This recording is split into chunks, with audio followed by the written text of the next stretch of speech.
Seorang yang mengucapkan la ilaha illallah akan tercermin di dalam hidupnya. Ia benar-benar meyakini bahwasanya dialah Allah satu-satunya yang berhak untuk kita panjatkan doa kepadanya, untuk kita gantungkan harapan kepadanya, untuk kita mohon perlindungan kepadanya. Di dalam surah yang dibacakan tadi pada salat maghrib, Allah subhanahu wa ta'ala menurunkan kepada kita surat Al-Falaq, yang mana dahulu di masa jahiliyah ada keyakinan yang terpengaruh oleh agama Majusi, yaitu mereka meyakini di alam semesta ini ada yang menciptakan kebaikan yaitu cahaya, dan ada yang menciptakan kejelekan dan keburukan yaitu kegelapan. Sehingga ketika datang malam, orang-orang diselimuti dengan ketakutan, diselimuti dengan rasa takut. Sehingga Allah subhanahu wa ta'ala turunkan firman-Nya, Qul a'udzu birabbil falaq min syarri ma khalaq wa min syarri ghasiq idza waqab. Kata Allah subhanahu wa ta'ala, katakan, aku berlindung kepada Allah, pencipta subuh atau kegelapan.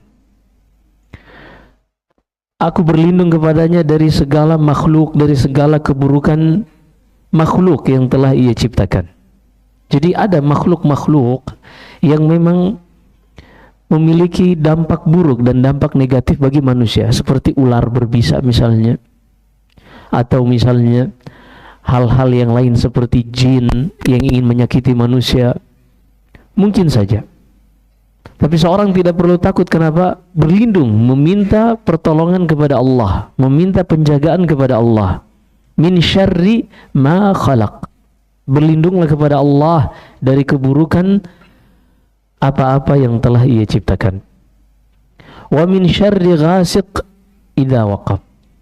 Dan mintalah perlindungan kepada Allah dari kegelapan malam jika telah menyelimuti bumi.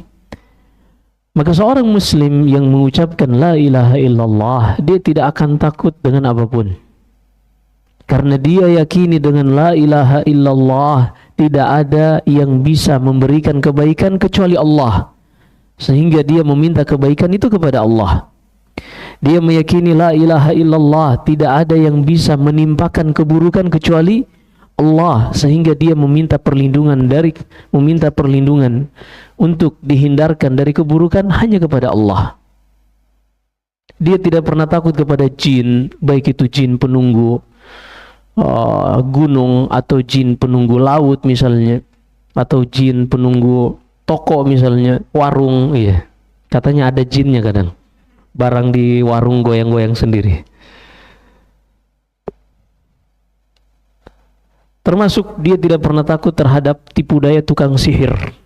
Na'udzubillah, ada sebagian orang yang lemah keimanannya ketika memiliki kompetitor saingan, dagangannya sama, jualan di tempat yang berdekatan. Terkadang sebagian orang yang lemah keimanannya, mereka mulai menggunakan hal-hal yang tidak layak, tidak pantas, mendatangi dukun. Perdukunan di dalam Islam ini hukumnya haram. Begitu juga ilmu sihir adalah kekufuran. Allah sebutkan di dalam surat Al-Baqarah, "Wa ma yu'allimani min ahadin hatta yaqula innama nahnu fitnatun fala takfur."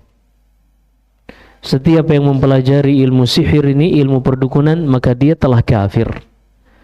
Dan siapa saja yang dia muslim mendatangi dukun atau tukang sihir atau peramal, walaupun dia tidak benarkan ucapan dukun tersebut, kata Nabi sallallahu alaihi wasallam, "Man ata kahinan aw arrafan lam tuqbal lahu salatun 40 yawman." Siapa saja yang mendatangi dukun atau peramal, salatnya tidak akan diterima selama 40 hari. Bukan berarti dia enggak salat, wajib tetap salat. Karena kalau dia tidak salat, maka dia telah menjadi kafir. Karena meninggalkan salat secara mutlak ini menjadi kafir.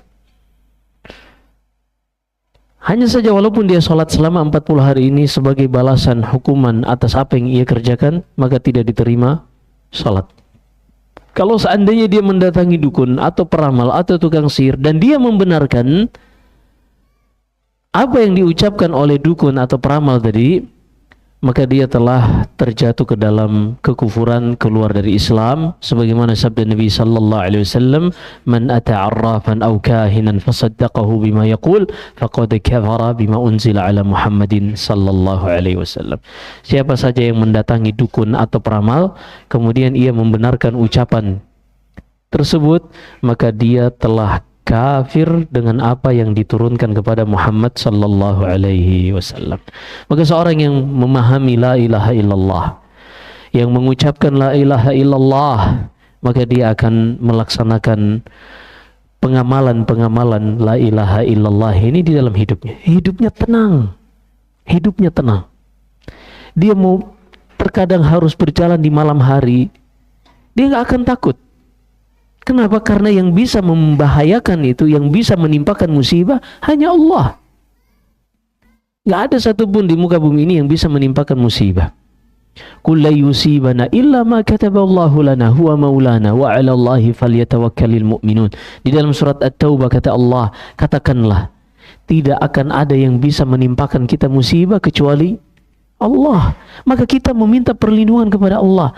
Malam dengan kegelapan dan hewan-hewan yang ada di malam hari tidak akan bisa memudaratkan kita, tidak akan bisa merugikan kita kalau Allah tidak takdirkan hal itu akan menimpa kita.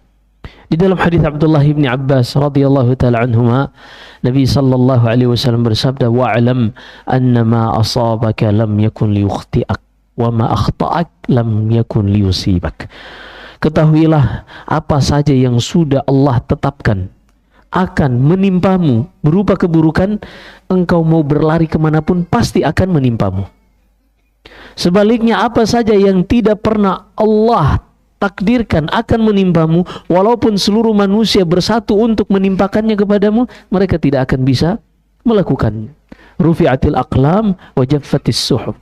Demikianlah takdir Allah, telah Allah tetapkan 50.000 tahun sebelum ia menciptakan langit dan bumi. Maka seorang yang mengucapkan la ilaha illallah, ia paham dengan makna la ilaha illallah, melaksanakan konsekuensinya, dia tidak akan pernah takut kalau seandainya berjalan di malam hari, walaupun melewati pohon yang dianggap angker oleh orang-orang yang sudah berusia ratusan tahun, pohon beringin, kemudian atau melewati jembatan misalnya, dia nggak akan pernah takut, walaupun itu jembatan Ancol, karena katanya di situ ada si manis. Allahul musta'an. Maka ini pentingnya seorang belajar tauhid, belajar agama. Karena sebagian orang yang tidak belajar, mereka menyangka bahwasanya dengan perdukunan bisa melariskan dagangan. Itu kalau seandainya dukun bisa melariskan dagangan, dia akan menjadi pedagang yang paling sukses. Tapi nyatanya dia juga menantikan pelanggan yang mau dikibulin sama dukun, yang mau dibohongin. Ada orang yang katanya mengklaim bisa menggandakan uang, tapi kita harus masukin dulu duit ke dia. Kalau memang dia bisa menggandakan uang, dia nggak akan bilang ke orang lain. Langsung aja digandakan sama dia. Kalau dia punya 100.000, sehari dia bisa gandakan sekitar 100 kali. Udah 100.000 kali 100 kali, udah 10 juta. Nanti 10 juta digandakan lagi, gandakan terus. Dia akan sibuk dengan menggandakan duit, boro-boro mau menerima pelanggan baru. Dia akan menjadi orang yang paling banyak duitnya di dunia ini. Tapi kan dukun, penipu. Kata Nabi sallallahu alaihi wasallam dalam hadis Aisyah, "Ayakdzibuna bitilkal kalimati allati sumi'at minas sama'." Mereka ini mencampur adukan satu kebenaran dengan 100 kebohongan. Ini dukun. Maka seorang yang paham la ilaha illallah, mengucapkan la ilaha illallah, dia muslim, dia tidak akan pernah memakai dukun untuk melariskan dagangannya. Dia nggak akan pernah bersentuhan dengan hal seperti ini. Kenapa? Karena rezeki itu sudah Allah tetapkan bahkan sebelum kita lahir. Kita datang ke muka bumi ini bukan menciptakan rezeki sendiri. Nggak ada. Kita tuh nggak menciptakan rezeki sendiri. Kita dilahirkan ke muka bumi ini sudah ditetapkan rezekinya. Namun untuk mencapai rezeki ini seorang harus menjemputnya dengan menjalani sebab-sebabnya, dengan profesi, dengan pekerjaan, dengan berdagang. Di dalam hadis Rifa' bin Rafi' radhiyallahu anhuma, Nabi sallallahu alaihi wasallam ditanya, ayyul kasbi afdal? Wahai Rasulullah, profesi apa yang paling baik di dalam seorang menjemput rezekinya? Kata Nabi sallallahu alaihi wasallam, amalur rajuli biyadihi wa kullu bai'in mabrur. Profesi terbaik di dalam seorang menjemput rezeki yang sudah ditetapkan untuknya ini adalah setiap pekerjaan, setiap profesi yang ia lakukan dengan skill kemampuannya sendiri, dengan keterampilannya sendiri. Baik itu dia tukang kayu, tukang batu, ataupun tukang-tukang yang lain. Begitu juga petani, peternak, nelayan. Kemudian kata Nabi sallallahu alaihi wasallam, wa kullu bai'in mabrur, dan perdagangan yang tidak terdapat hal-hal yang dilarang oleh Allah di dalam perdagangan tersebut. Di sini Rasulullah hanya menjelaskan cara terbaik untuk menjemput rezeki, menunjukkan seorang itu bisa memilih di dalam menjemput rezeki ini, ia memilih profesi yang mana, itu bisa. Dan itu kita bisa rasakan di dalam hidup kita. Ini yang lagi dagang nih, bisa dia tiba-tiba daftar jadi driver online misalnya. Bisa tidak? Bisa. Atau yang driver online tiba-tiba dia berusaha untuk jadi broker di pasar. Jadi tengkulak, dia ke Cianjur, dia ke Sukabumi nyari komoditas-komoditas yang bisa dijual di Pasar Jaya misalnya. Bisa tidak? Bisa. Hanya masalahnya apakah Allah ilhamkan atau tidak? Kita diilhamkan enggak untuk melakukan yang seperti itu? Karena Allah berfirman, Alladzi khalaqa fasawwa walladzi qaddara fahadah. Dialah Allah yang mencipta dan menyempurnakan penciptaannya, dan dia yang menetapkan takdir dan mengilhamkan kepada setiap orang untuk menjalani takdirnya masing-masing. Jadi kita tuh sudah ada takdir, kita diberi pilihan, namun setiap orang akan diilhamkan untuk menjalani takdir sesuai yang dicatatkan untuknya. Baik, maka ini pembahasan tentang tauhid, tentang rukun Islam yang pertama, yaitu syahadat la ilaha illallah. Kita sudah bahas tuntas pada pertemuan sebelumnya. Adapun yang kedua, syahadat Muhammad Rasulullah, ini memiliki 4 makna yang disebutkan oleh para ulama. Setiap seorang yang mengucapkan wa asyhadu anna Muhammadar Rasulullah atau wa asyhadu anna Muhammadan abduhu wa rasuluh, maka konsekuensinya ada 4 makna. Yang pertama, ta'atuhu fima amar. Dia wajib menaati Rasulullah sallallahu alaihi wasallam di dalam segala perkara yang beliau perintahkan. Jadi setiap, misalnya tadi kalimat tauhid la ilaha illallah, di antara konsekuensinya seorang ketika sudah mengucapkannya, dia harus meninggalkan seluruh peribadahan selain Allah. Maka kalau ada dia ngucapin la ilaha illallah tapi menyembah patung, maka dia telah membatalkan la ilaha illallah dan sia-sia. Atau dia mengucapkan la ilaha illallah tapi takut sama pohon tomat misalnya, karena ada penunggunya, ini pohon tomatnya spesial, di bawahnya ditanam, dikasih air dari batu petir katanya. Takut dia, maka dia telah membatalkan la ilaha illallah yang dia ucapkan. Apalagi pohon toge, itu lebih parah lagi, karena nggak ada sinkronisasinya untuk takut kepada pohon toge. Begitu juga seorang yang mengucapkan wa asyhadu anna Muhammadar Rasulullah, tapi ketika datang syariat Rasulullah, kemudian dia mengatakan kayaknya nggak cocok ini, ntar kita pikir-pikir dulu. Nah, ini dia bisa membatalkan syahadat wa asyhadu anna Muhammadan Rasulullah. Maka ini pertama, seorang yang mengucapkan wa asyhadu anna Muhammadan Rasulullah, dia harus melaksanakan apa yang diperintahkan oleh Rasulullah sallallahu alaihi wasallam. Kemudian yang kedua, wajtinabu ma anhu naha wa zajar. Dan yang kedua, menjauhi segala yang dilarang oleh Rasulullah sallallahu alaihi wasallam. Menjauhi segala yang dilarang oleh Rasulullah sallallahu alaihi wasallam. Kemudian yang ketiga, tasdiquhu fima akhbar. Wajib membenarkan semua yang diberitakan oleh Nabi sallallahu alaihi wasallam, baik perkara yang telah berlalu atau perkara-perkara yang akan datang. Tentang tanda-tanda hari kiamat misalnya. Ini wajib dibenarkan dan kita akan bahas insyaallah. Kemudian yang berikutnya, wa alla yu'badallahu illa bima syara'. Dan seorang itu tidak boleh beribadah kepada Allah kecuali mengikuti tuntunan contoh dari Rasulullah sallallahu alaihi wasallam. Kita jelaskan insyaallah. Wajib melaksanakan perintah Nabi dan wajib menjauhi larangan Nabi. Ini seakan-akan orang menganggap, wah berarti kita terkekang dong dengan syariat ini. Kita nggak bisa memilih misalnya. Kita nggak bisa berkreasi sendiri. Kita nggak bisa memodifikasi. Kita hanya harus menjalankan apa yang diperintahkan, menjauhi apa yang dilarang. Begitu juga perintah Allah dan perintah Rasulnya. Dan tidak ada perintah Rasulnya melainkan itu adalah perintah dari Allah subhanahu wa ta'ala. Karena Nabi kita Muhammad sallallahu alaihi wasallam tidaklah berbicara sesuai keinginan hawa nafsunya. Tapi setiap yang diucapkan oleh Nabi sallallahu alaihi wasallam berupa syariat adalah wahyu dari Allah. Allah sebutkan dalam surat An-Najm ayat 3, kata Allah, "Wa ma yantiqu 'anil hawa in huwa illa wahyun yuha." Muhammad itu tidaklah berbicara dari hawa nafsunya, apa yang ia katakan adalah wahyu dari Allah subhanahu wa ta'ala.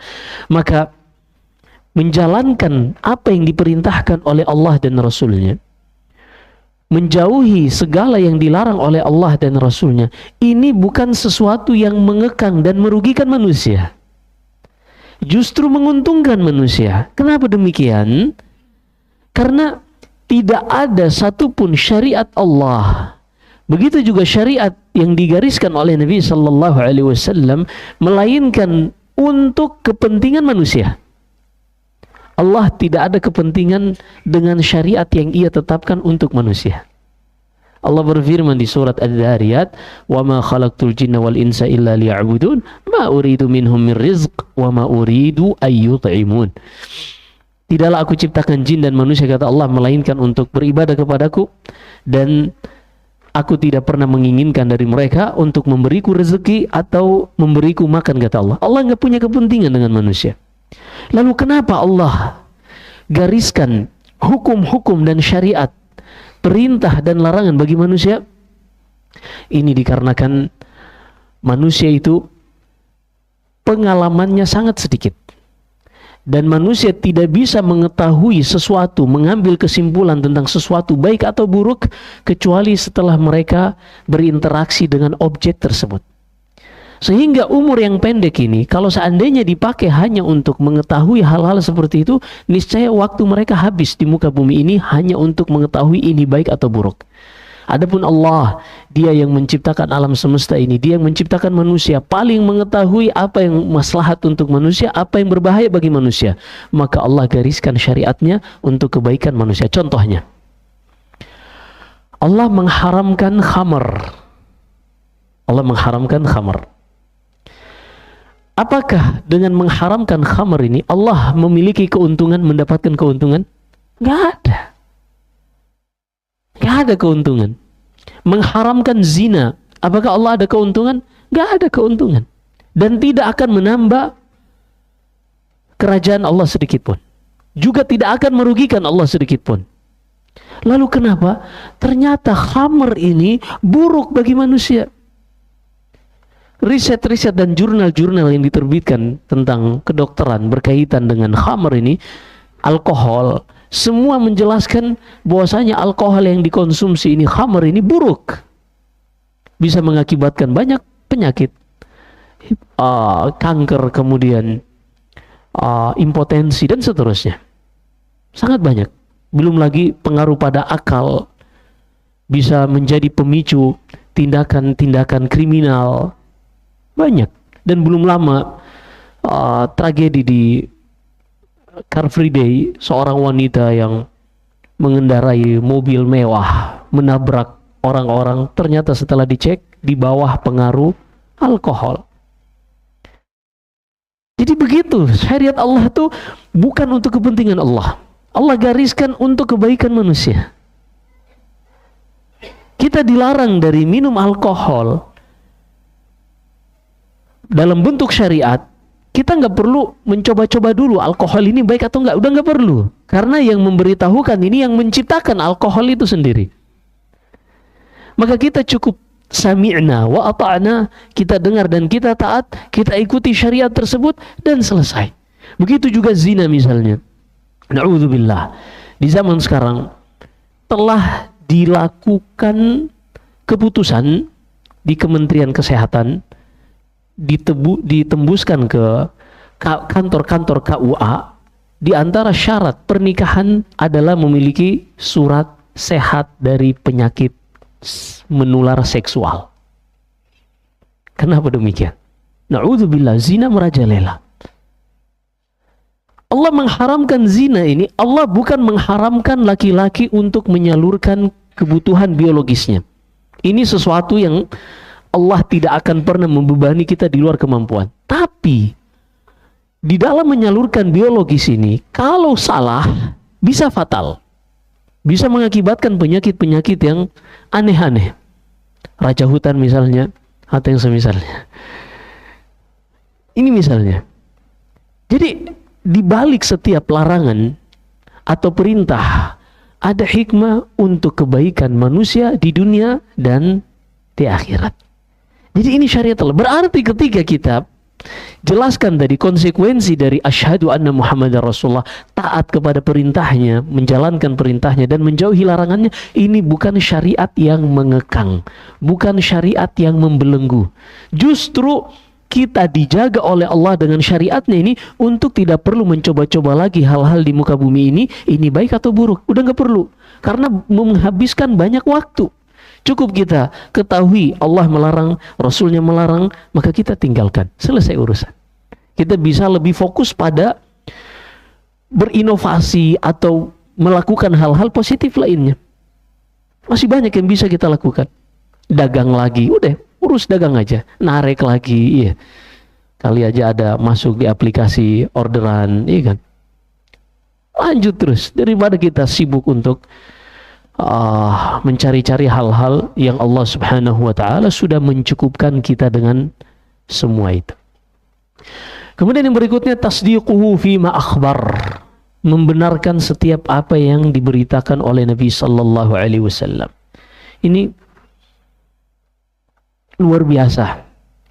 Mungkin kalau seandainya kita benar-benar belajar tentang hadits-hadits Nabi yang memberitakan tentang masa depan, hari ini kita benar-benar menyaksikannya. Dan seorang muslim yang mengikuti Al-Quran, membenarkan Al-Quran, dia tidak akan pernah merasa terkucilkan dengan adanya sains. Karena sekarang orang-orang menjadikan sains ini sebagai standar kebenaran. Padahal harusnya sains ini harus merujuk kepada Al-Quran untuk menimbang kebenarannya. Kenapa demikian? Kita jelaskan. Kita ambil contoh. Sejak 14 abad lebih yang lalu, Al-Quran sudah menjelaskan tentang, ini satu contoh, banyak hal, tapi kita sebutkan satu saja. Tentang proses perkembangan embrio janin di dalam rahim seorang wanita. Secara detail Allah sebutkan di dalam surat Al-Mu'minun ayat ke 12, 13, 14 dan seterusnya. Kata Allah Subhanahu wa ta'ala, "Walaqad khalaqnal insana min sulalatin min tin."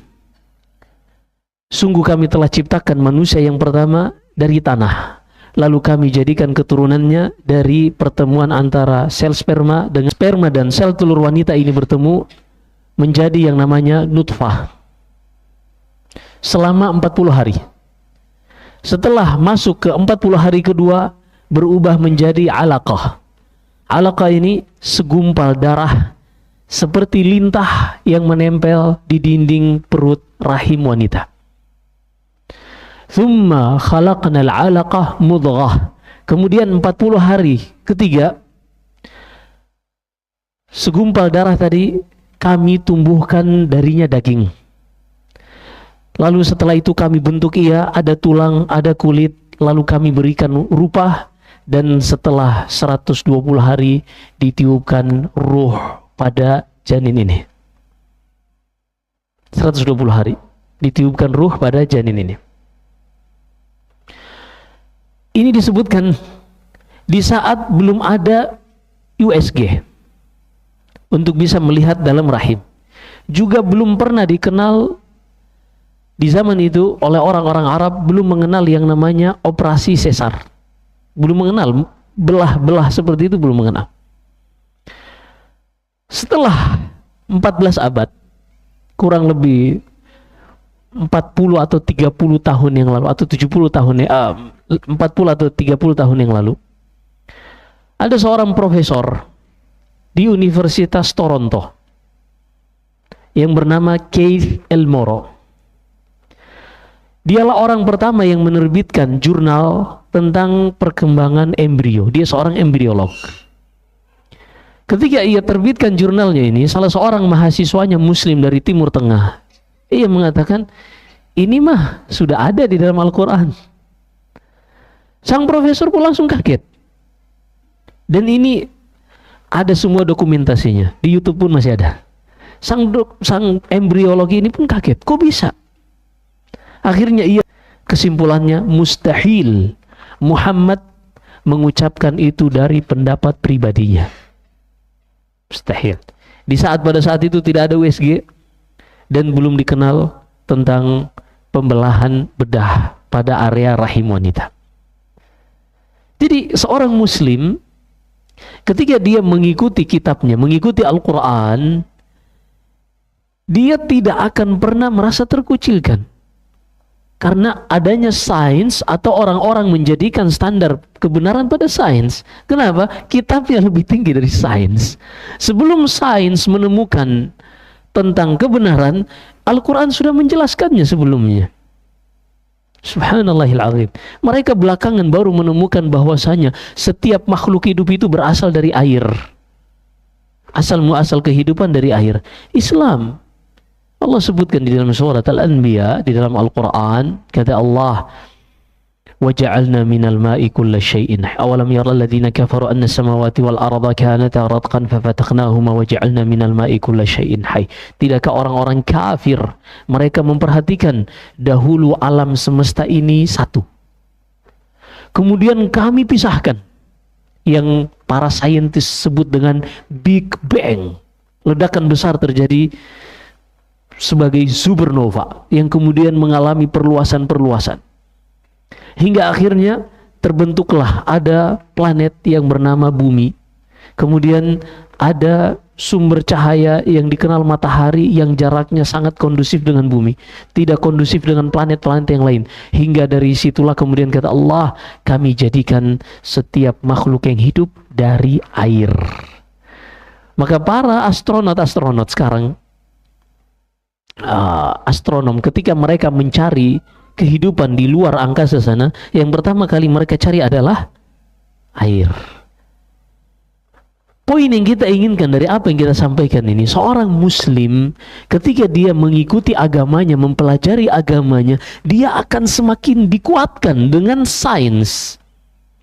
Dan ini adalah konsekuensi yang ketiga dari syahadat Muhammad Rasulullah, tasdiquhu fima akhbar, membenarkan semua berita yang disampaikan oleh Nabi, baik yang perkara telah berlalu atau perkara yang akan datang. Alhamdulillah. Ini indah kalau seorang itu mempelajari agamanya, mendalami Islam, karena Islam ini untuk kepentingan kita, tidak ada kepentingan Allah Subhanahu wa ta'ala dan Rasulnya. Kemudian yang terakhir dari konsekuensi syahadat kepada Rasulullah SAW adalah alla yu'badallahu illa bima syara'. Seorang tidak boleh beribadah kepada Allah kecuali mengikuti contoh tuntunan Nabi sallallahu alaihi wasallam. Kenapa demikian?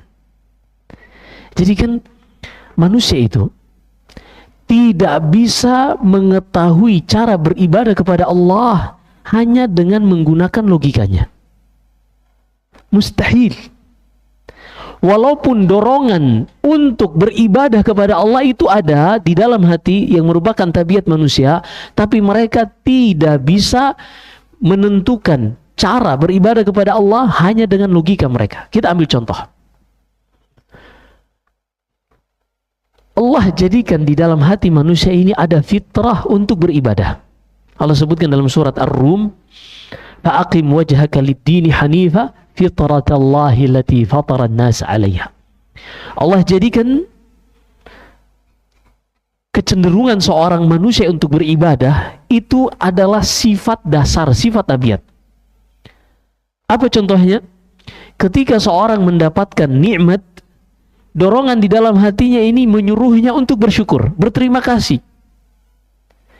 Ketika ia mengkhawatirkan sesuatu, maka dorongan dalam hatinya ini menyuruh orang ini untuk mencari tempat perlindungan. Namun, ini bersyukur, berterima kasih dan meminta perlindungan ini adalah ibadah. Ketika manusia di dalam meluapkan ibadah syukur atau ibadah meminta perlindungan ini tidak ada bimbingan wahyu, maka mereka akan keliru. Sehingga tidak ada satupun peradaban dalam perjalanan manusia, melainkan selalu kita dapatkan ada ritual-ritual cara berterima kasih, baik itu dengan sajen yang diberikan kepada pohon, atau diberikan kepada batu-batu tertentu, atau dilarung ke laut, atau disedekahkan ke bumi, ke gunung. Ini ada. Kenapa? Karena ada dorongan. Ada dorongan dalam hati untuk berterima kasih atau meminta perlindungan. Tapi karena mereka tidak mendapatkan bimbingan dari wahyu, akhirnya mereka meluapkannya. Al-Hasyr, wala takunu kalladzina nasullaha fa ansahum anfusahum. Innama dzalikumus syaitanu yukhawwifu awliya istahwadha alaihimus syaitanu fa ansahum dzikrallah. Beberapa ayat Allah sebutkan di dalam Al-Quran, di antaranya di surat Al-Mujadalah, istahwadha alaihimus syaitanu fa'ansahum dzikrallah. Syaitan telah berhasil membuat tipu daya dan mereka mengikutinya, dan syaitan pun berhasil membuat mereka lupa kepada Allah Subhanahu wa ta'ala. Jadi tujuan syaitan untuk seorang tuh terjatuh kepada perzinahan, wal'iyadzubillah, judi slot, judi online, itu semuanya agar manusia ini lupa kepada Allah. Allah sebutkan di dalam surat Al-Maidah, ya ayyuhalladzina amanu innamal khamru wal maisiru wal ansabu wal azlamu rijsun min amali syaitani fajtanibu la'allakum tuflihun innama yuridu syaitanu ayyuqi'a bainakumul adawata wal baghdha fil khamri wal maisiri wa yasuddakum an dzikrillahi wa anis salah. Jadi tujuan iblis membuat seorang itu asik bermain judi, asik minum khamr, ternyata agar mereka tuh lupa kepada Allah.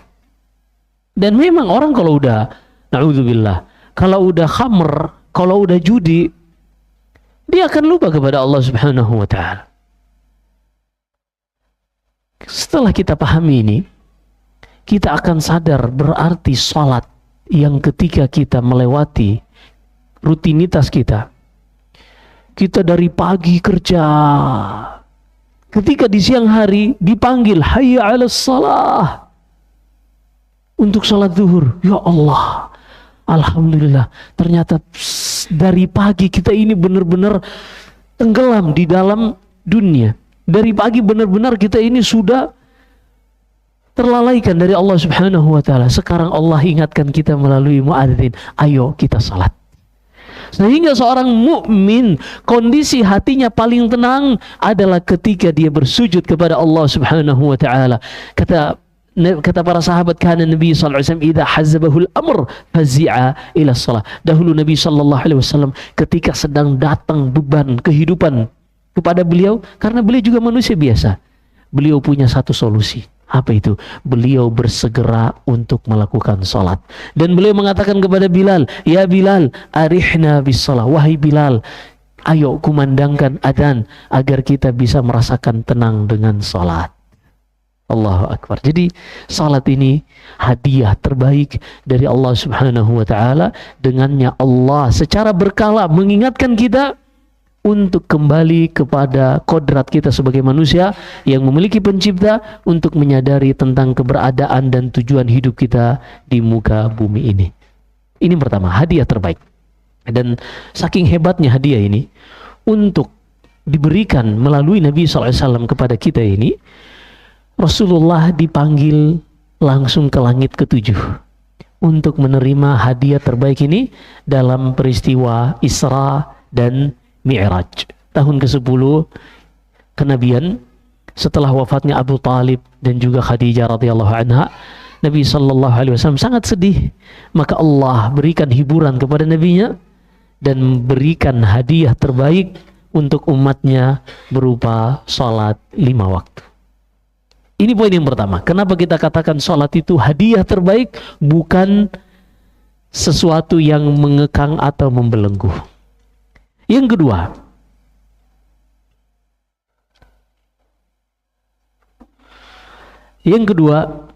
salat ini hadiah terbaik dari Allah. Dari sisi salat ini adalah penggugur dosa-dosa yang dilakukan seorang hamba. Kita kadang udah melakukan dosa nih, kita lupa untuk istighfar. Kita lupa.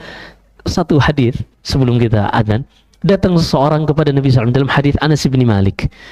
Ya Rasulullah, asabtu qublah. Ya Rasulullah, aku tadi terjatuh hingga mencium seorang wanita yang bukan mahramku. Ya kalau dibilang gak sengaja, ya sengaja.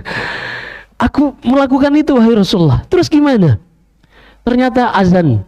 Rasulullah pun meninggalkan sahabat tadi, nggak digubris. Setelah selesai sholat, Nabi SAW bertanya, man qala kada wa kada. Siapa tadi yang bertanya bahwasanya seperti ini dan seperti itu? Dia mengatakan, ha ana ya Rasulullah. Ini aku tadi yang bertanya wahai Rasulullah. Apa kata Rasulullah? Shallaita ma'ana. Apakah tadi engkau ikut sholat berjamaah bersama kami? Kata sahabat ini, na'am ya Rasulullah. Betul. Qala dhhab faqad ghufira dhanbuk. Kalau begitu pergilah karena dosamu sudah diampuni oleh Allah SWT.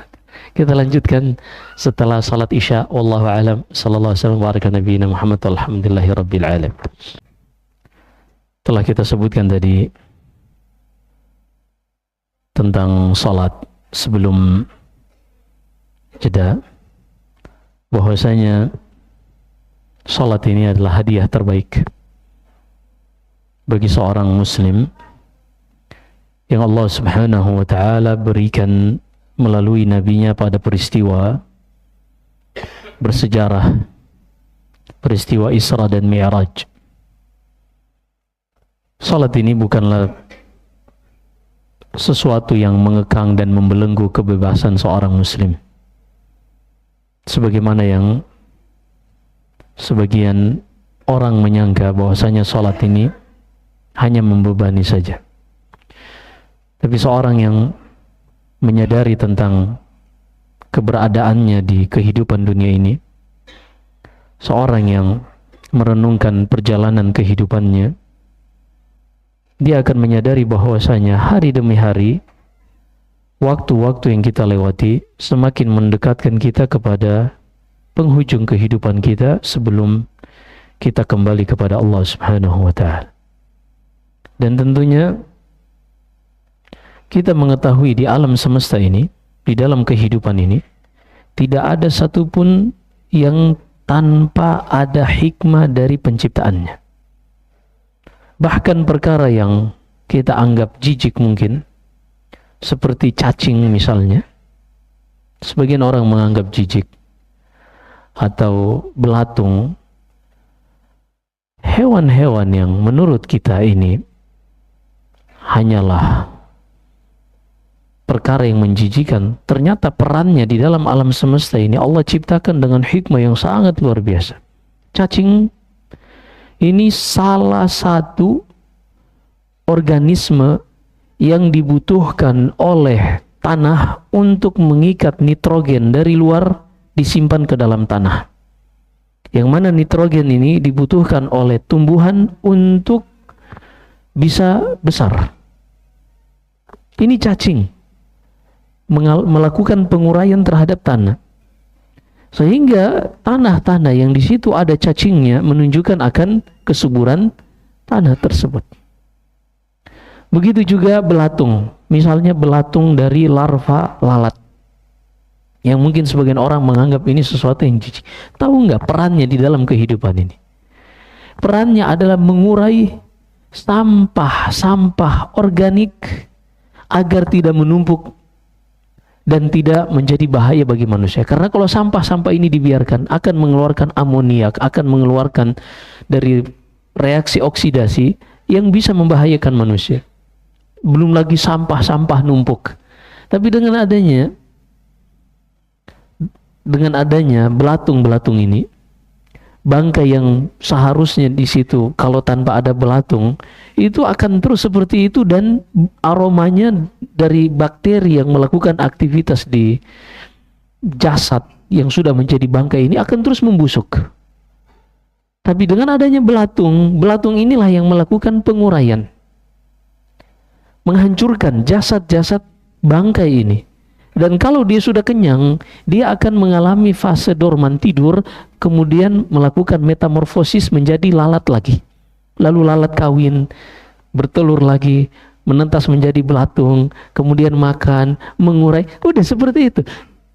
Maksudnya tidak ada satupun makhluk yang Allah ciptakan di muka bumi ini tanpa ada hikmah dan tujuannya. Karena Allah subhanahu wa ta'ala disucikan dari perbuatan bermain-main.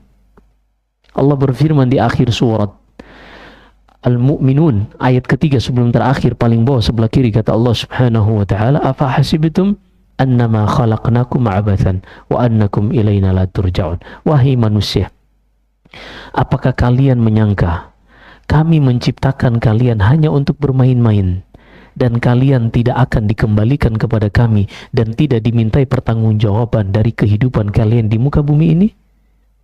Itu penghinaan bagi Allah kalau ada orang yang mengatakan dia diciptakan di muka bumi ini hanya untuk main-main. Karena Allah disucikan dari sifat main-main.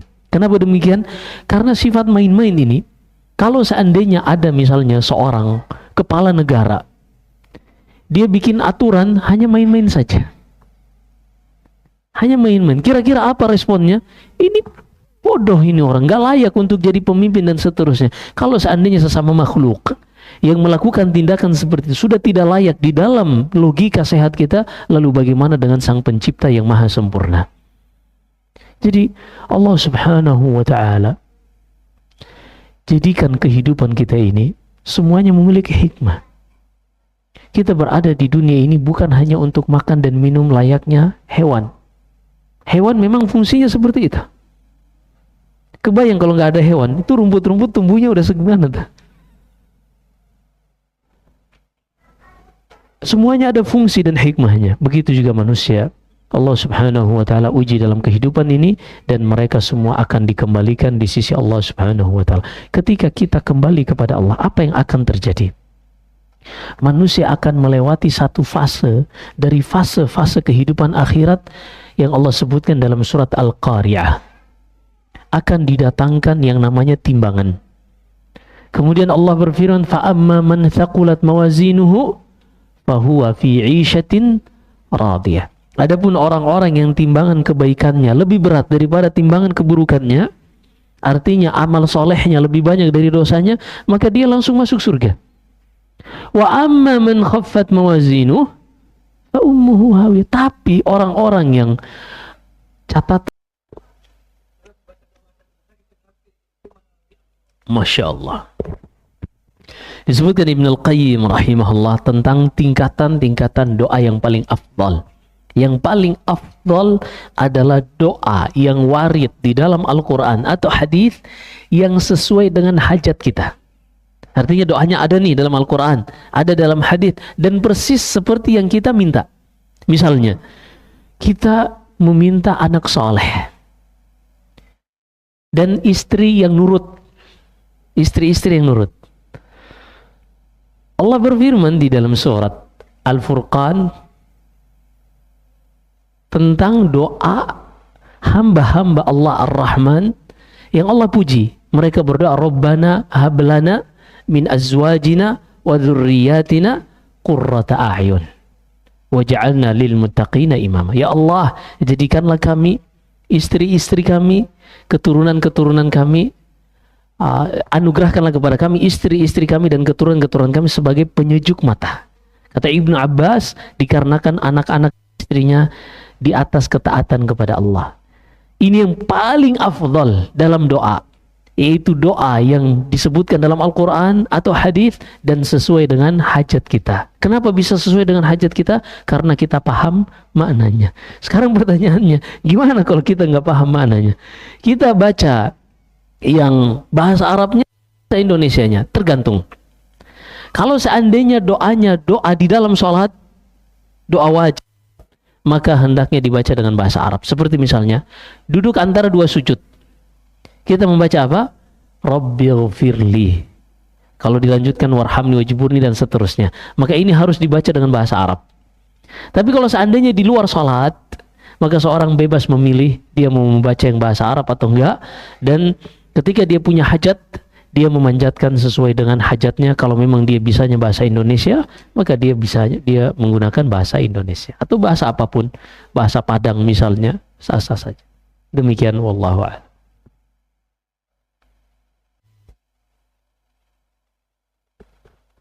Ada lagi? Cukup insyaallah. Baik, kalau memang tidak ada pertanyaan lagi, kita cukupkan sampai di sini. Semoga apa yang kita dengarkan bermanfaat.